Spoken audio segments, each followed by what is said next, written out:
Hello YouTube, this is Morgan, Airspeed Prime here with my next Airspeed's Avatar Rewatch video. This one's going to be for Book 2 Earth Episode 5 Avatar Day.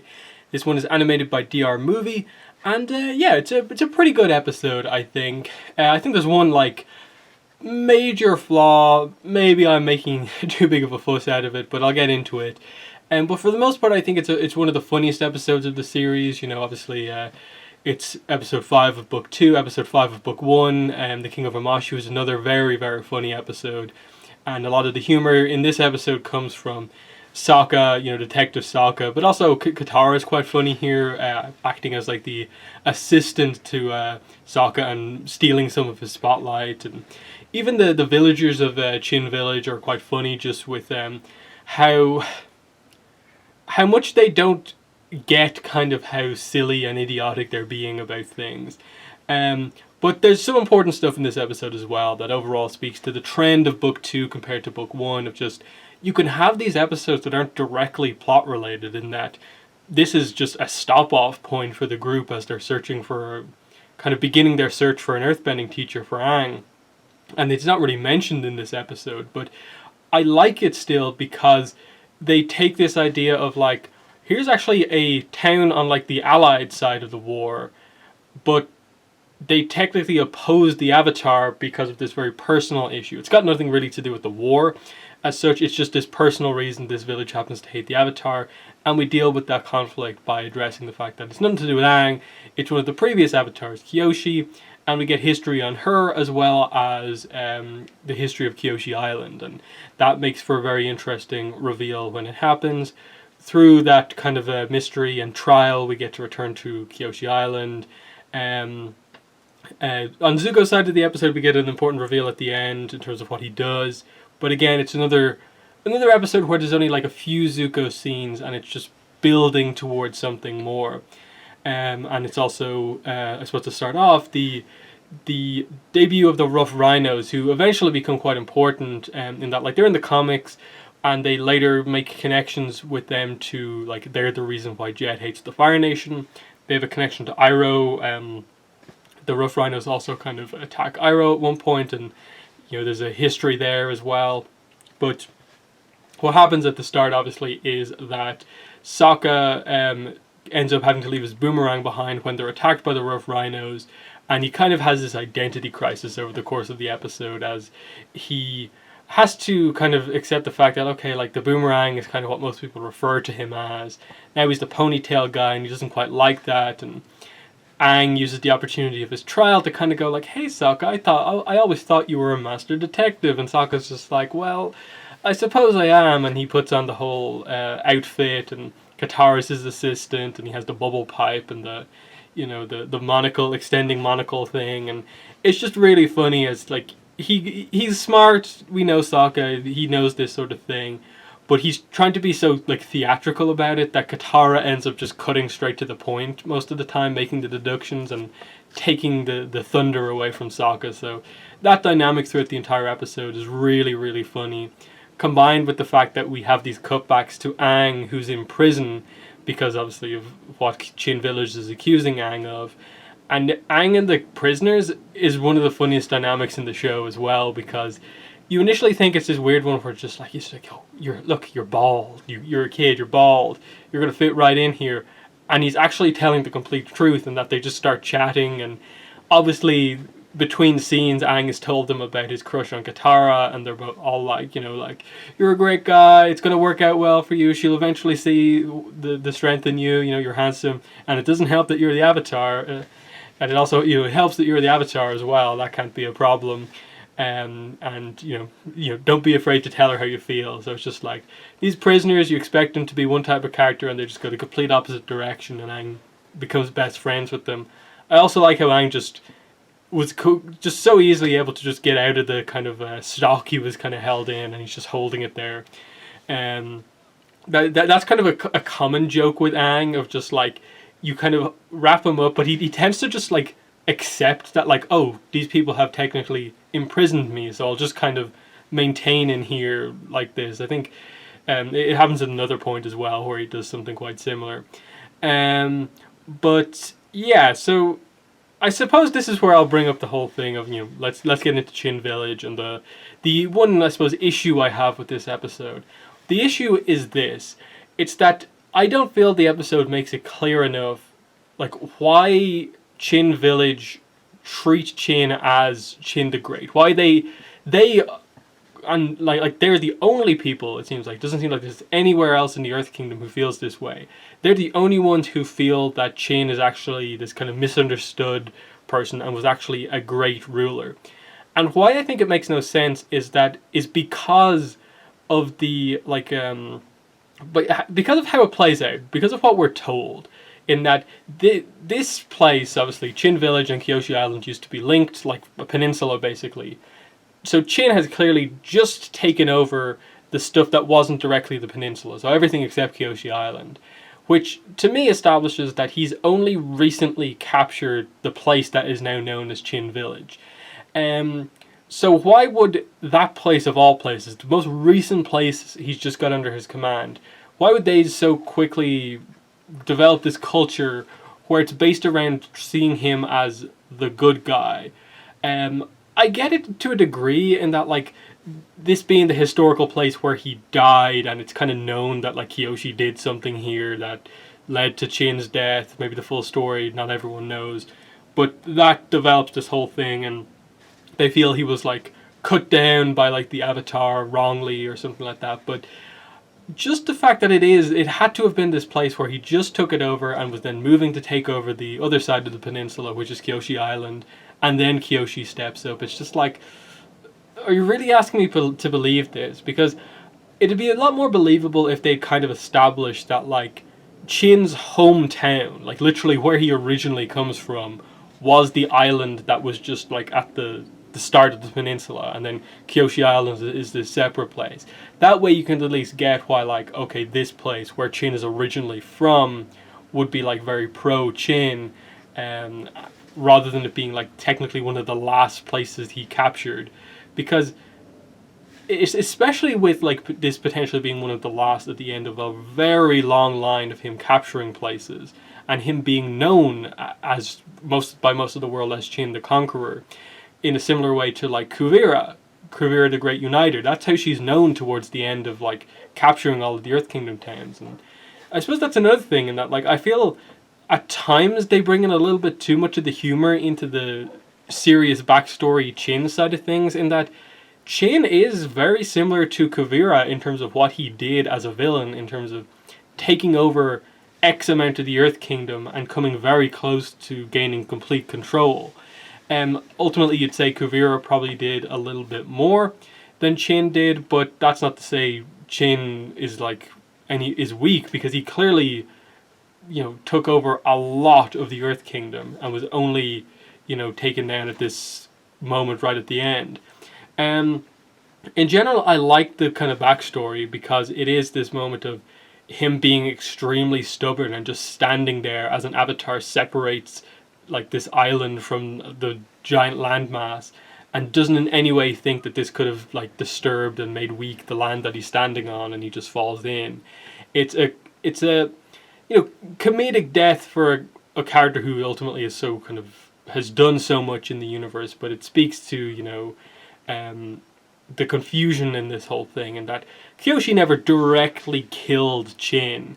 She ultimately accepts that, because if he had, I suppose, stepped back and then later chose to engage her in battle, she probably would have ended up killing him that way. That if it came down to it, she would have done it, is basically what she's saying. And it just so happened that the way it played out was that it was kind of an accident. But I still fundamentally had the intent of doing it, is kind of what she's trying to say here. Which is interesting. But when it really comes down to it, Kyoshi really didn't do anything. It was just his own stupidity. She just protected her people, separated the land, and then as a result kind of what happened, he fell in. So there's that. Now I suppose the obvious thing that comes up here in terms of the history of the Avatar world is, why did Kyoshi only choose to basically step up and challenge Chin as he was towards the end of his conquering, and at her doorstep, basically? why didn't she step in as the Avatar earlier on, before Chin had maybe captured, like a couple of places, back when he was only taking over a few, villages and so on. Now, ultimately, it's a little bit of a stretch, but it's kind of to some degree there in Kyoshi's history. In that, one thing that's very clear in Kyoshi's history is that she had a huge issue with the Earth King at this time.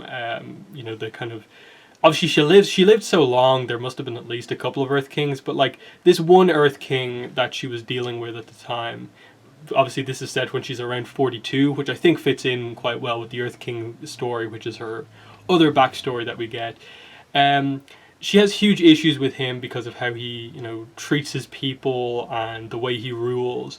And it's effectively the sense that there's these, riots from the lower rings of Ba Sing Se against this Earth King and how he's ruling Ba Sing Se, but also how that's, I suppose, affecting the entire world. And so there is a sense that because she opposed the way the Earth King was doing things, she was kind of almost willing to just see how he would handle Chin himself. And it's clear that the Earth King didn't really...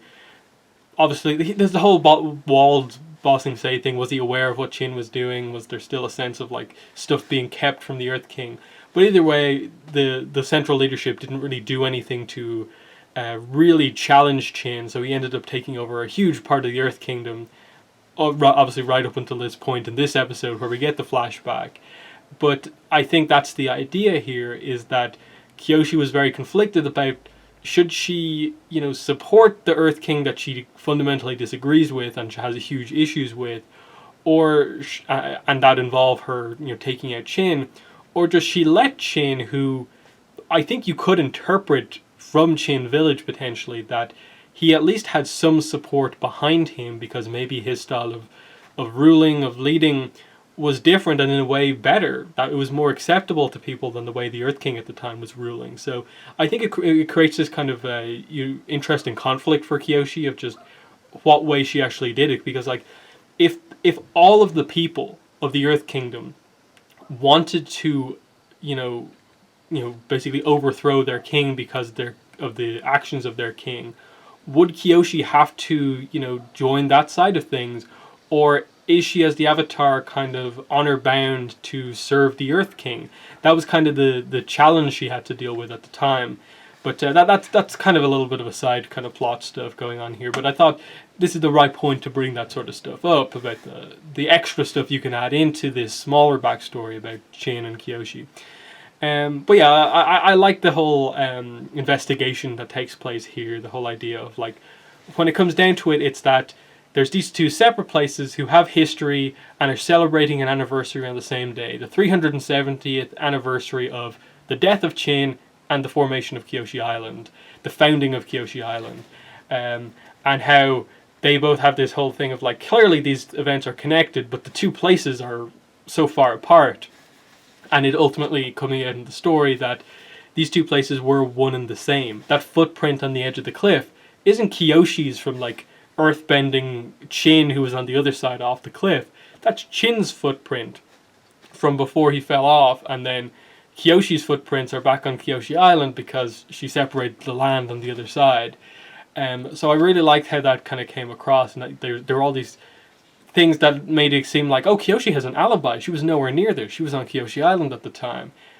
But in fact, yeah, she was on Kyoshi Island at the time. It just so happened that back when the event played out, Kyoshi Island was literally like a couple of meters away from where Chin was. It's just a kind of funny thing, but it's really kind of clever how it plays out.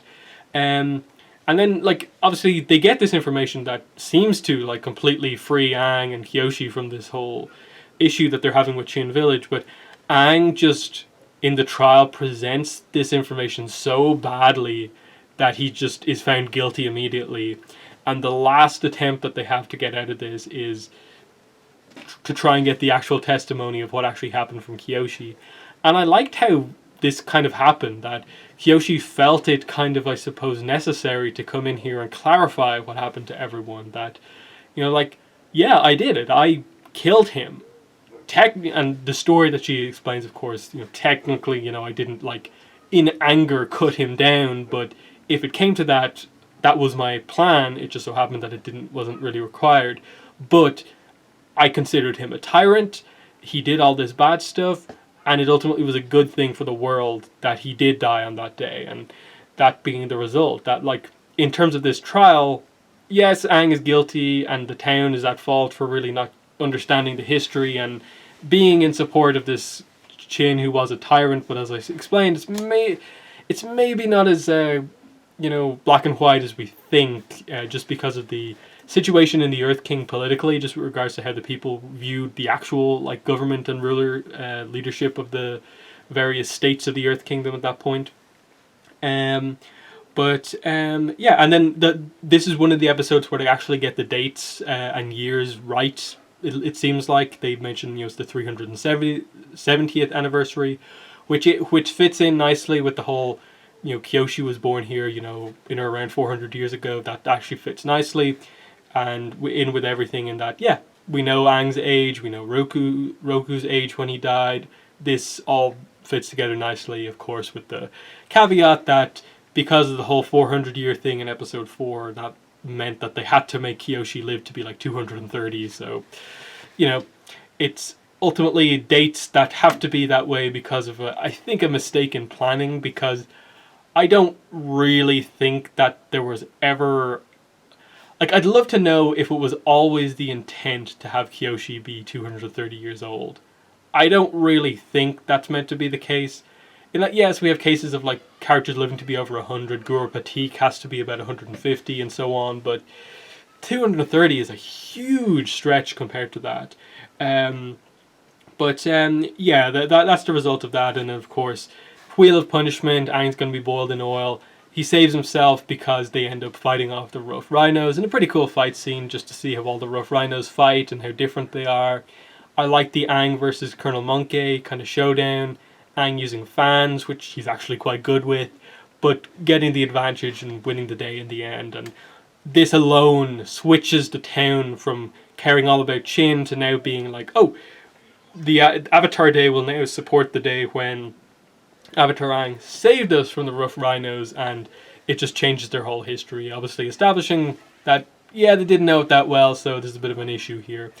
Kind of like how in The Great Divide, both of those tribes also were not very clear at all on their history. And, if you're not really clear on your history, then why are your two tribes arguing that much? It's kind of one of those situations again. But then on the Zuko side of the story, again, it's Zuko, now the Blue Spirit, stealing food and money from other people for him and Iroh so that they can live, to some degree like they were royalty again.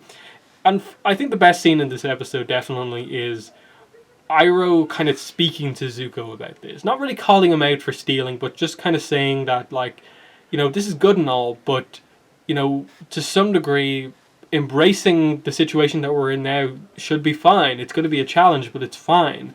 Basically saying that the best tea tastes delicious no matter if it's in, like, a wooden cup or in a fancy porcelain cup. It doesn't matter. It's the tea that's the important bit, not what it's in.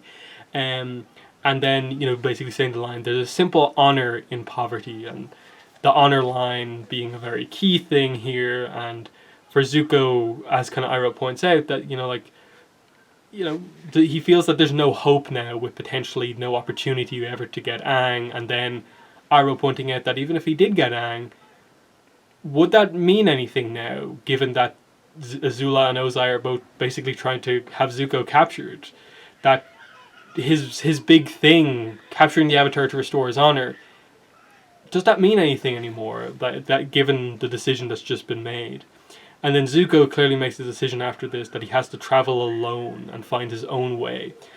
Obviously, that to some degree it's based on the fact that he's aware that his uncle's advice is... He's kind of leaning on his uncle's advice a lot, and he really has to figure out kind of how he feels about things on his own. So it's meant to be this kind of harsh decision that he's made, but I think Iroh and Zuko both understand why this has to happen right now, and obviously Iroh ends up following Zuko, but it's an important journey right now for Zuko, as he, over the last couple of episodes, has dealt with a lot of different things, of just like learning from like Song that like the other nations are suffering because of the Fire Nation, and it's not just a case of like the propaganda from the Fire Nation side of things, that good people are suffering on, the Earth Kingdom side, the Water Tribe side, and so on. So that's that, and I suppose that's the episode as well. As I said, solid. The only real problem being that Chin Village and the way it's set up at the start here, I felt needed way more explanation than they gave. In that, like, I get it's a joke. It's meant to be a joke that they care so much about Chin. But at the same time, I feel you need to explain that joke in terms of, like, how they came to see Chin in that way when no one else does. Especially, as I explained, given the context that would have been one of the last places he went to in terms of capturing. So why is that the place that seems the most entrenched in terms of, like, we love Chin?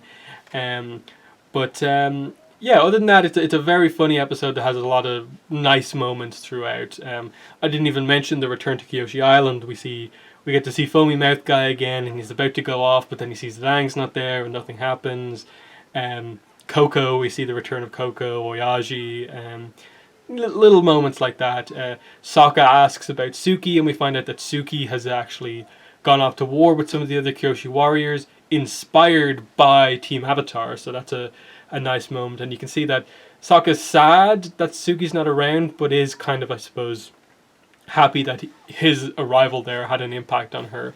So yeah, great, really good episode overall. But in the comments, let me know what your thoughts are on the episode, as well as what I had to say here in the review.